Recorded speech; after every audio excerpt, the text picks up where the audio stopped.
ஞாயித்துக்கிழமை எல்லா பசங்களும் சும்மா இருந்தானுங்க. என்னடான்னு கேட்டா, இன்னைக்கு எல்லாருக்கும் லீவு அப்டின்னாய்ங்க. லீவா? வாங்கடா கிளம்புங்கடான்னு எல்லாரையும் திரட்டிக்கிட்டு நாங்க போன இடம் திரக்கல் போடுறதுக்கு. அப்படியே சட்டி பாத்திரத்த எடுத்துக்கிட்டு நாங்க ஒரு ஏரியாக்குள்ள நுழைஞ்சோம். 8 கிலோ கறி, பல வகையான மசாலா, வெங்காயம், தக்காளி இப்படின்னு பல சாமான் எடுத்துக்கிட்டு உள்ள நுழைஞ்சுட்டோம். பக்கத்துல கல் எடுத்துட்டு வந்து அத அடுப்பாக்கி, கீழ கிடந்த குச்சிய விறகாக்கி, அடுப்பு அப்படியே சூடு பண்ணோம். சட்டி சூடானோம். திரக்கலுக்கு தேவையான வெங்காயம், மிளகா இது 2யும் போட்டுட்டு பல வகையான மசாலா சாரல் போல தூவி விட்டாச்சு.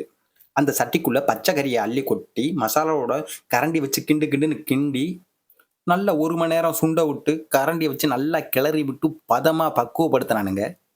அதை சூட்டோட சூட்டா கீழே இறக்கி அதையும் ஒரு கிண்டு கிண்டினானுங்க. நல்லா கிண்டிக்கிட்டு இருக்கும்போது நம்ம பேருக்கு இலையை விரிச்சு உட்காந்துட்டானுங்க. சரி நம்மளும் சாப்பிட உட்காந்துருவோம்னு பார்த்தா பெட்டியில இருந்து புரோட்டாவை அடிச்சு போட்டு அடிச்சு ஏத்துனானுங்க. புரோட்டாவை நல்லா சிதற விட்டு திரக்கல் நல்லா தொளிச்சு விட்டு அதை தின்னோம்னா ஐயோ அது ஒரு டேஸ்ட்டுங்க. அப்படியே எல்லாம் முடிஞ்ச பிறகு சட்டி பானையை கழுவிட்டு நாங்கள் அப்படியே வீட்டுக்கு கிளம்பிட்டோம்.